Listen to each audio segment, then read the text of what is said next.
Gazette du Togo, une vision sur l'actualité togolaise et sur le monde.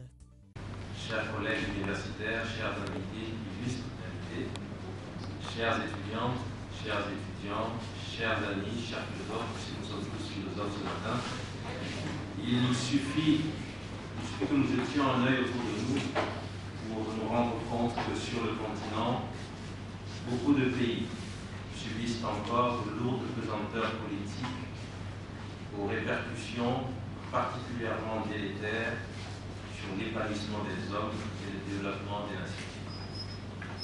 Ces contraintes ou ces crises naissent généralement de luttes parfois sanglantes pour l'accession, la conservation du pouvoir politique et elles entravent l'ouverture de nos pays et leur participation pleine et entière aux grandes évolutions d'un monde en mutation. Crise du pouvoir politique, crise des institutions avec des institutions souvent inféodées qui ne jouent pas leur rôle de pilier de la République et de garant de la démocratie et de l'état de droit.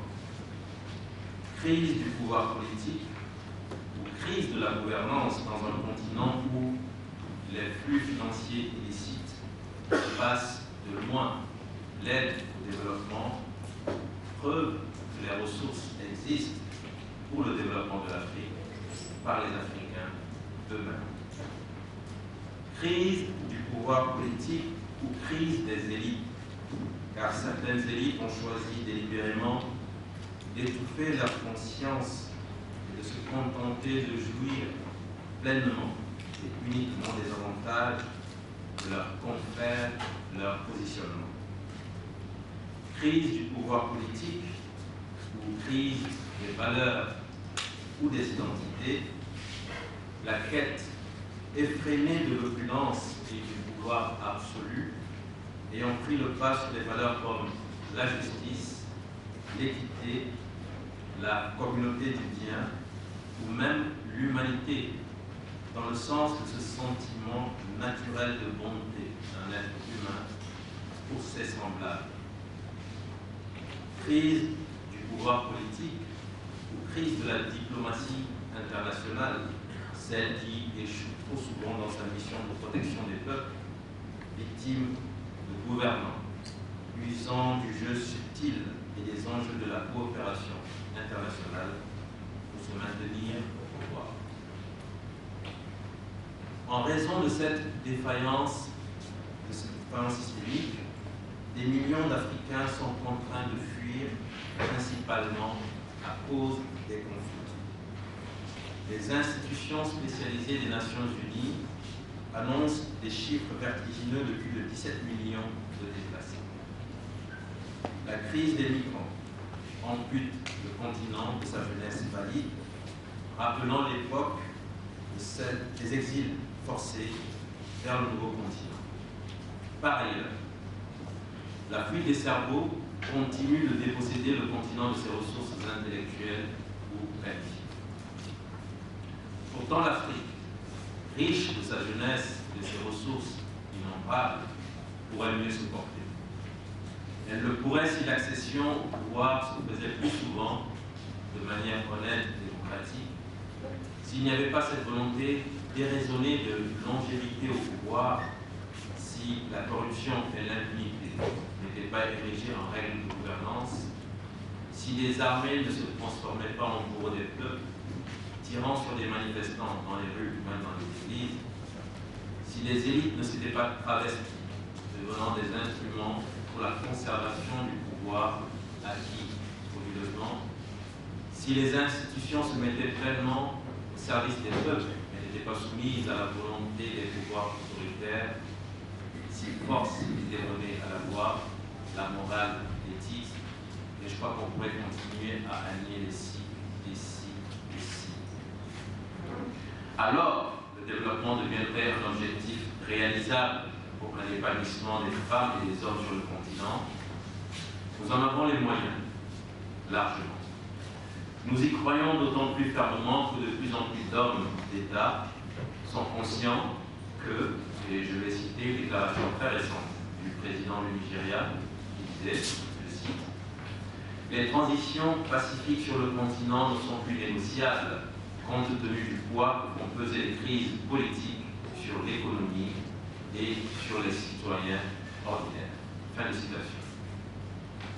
Et l'on voit depuis quelques années de plus en plus de pays africains faire le choix résolu des transitions pacifiques et d'un jeu politique assaini. Dès lors, les énergies peuvent se focaliser sur les enjeux de développement, aussi bien économiques que sociaux et humains. Je crois que le moment est venu pour l'Afrique d'effectuer sa mue. Et comme le dit bien Victor Hugo, rien n'est plus puissant qu'une idée dont l'heure est venue. Les foyers de tension doivent s'éteindre pour le bonheur des peuples et le développement des nations.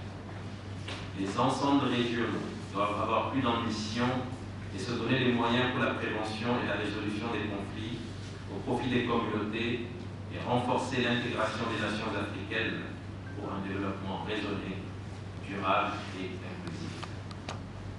C'est donc pour aborder ces différents aspects que les universités sociales rencontrent pour la première fois l'Académie universitaire du Togo d'Afrique à travers l'équipe de recherche bioéthique et éthique des sciences et technologies du département de philosophie de l'Université de Guinée, et à travers également la présence des éminentes personnes, je veux citer le professeur Kamana de la République démocratique du Congo, et bien sûr le professeur Topano du Bénin. Nous espérons que ce colloque permettra, sans tabou et sans contrainte, d'aborder ces questions qui empêchent nos pays de se départir de ces pesanteurs qui retardent le développement et qui nous relèvent trop souvent au banc des nations. La jeunesse africaine peut prendre son destin en main avec le soutien des peuples solidaires. Un dicton africain dit qu'on ne peut pas peindre du blanc sur du blanc ou du noir sur du noir. Chacun a donc besoin de l'autre pour se révéler, et nous remercions tous ceux qui croient en la force de la coopération pour l'édification d'un monde plus juste et plus solidaire. Nous remercions donc le CCFD Terre Solidaire, qui nous avait, je le rappelle, soutenu lors du sommet citoyen sur la démocratie et la bonne gouvernance, le sommet de la CEDEAO.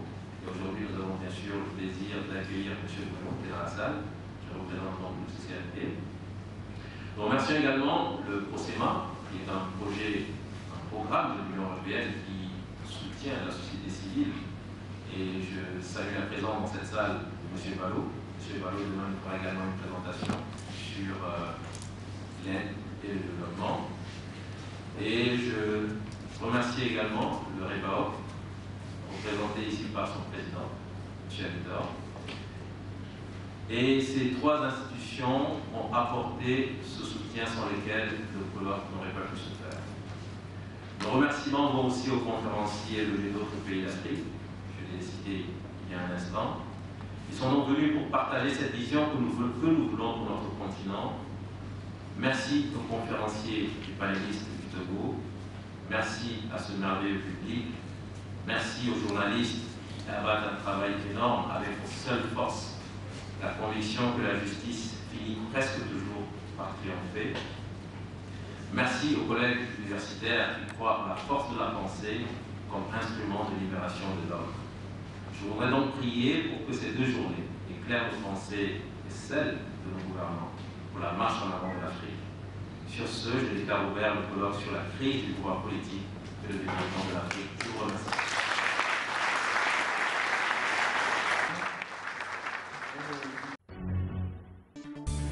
La Gazette du Togo, une vision sur l'actualité togolaise et sur le monde. Rejoignez-nous sur le www.lagazettedutogo.com ou sur nos comptes Facebook, Twitter et YouTube. Pour tout contact, écrivez à contact@lagazettedutogo.com ou appelez le 92 80 88 53. La Gazette du Togo, c'est l'information en continu.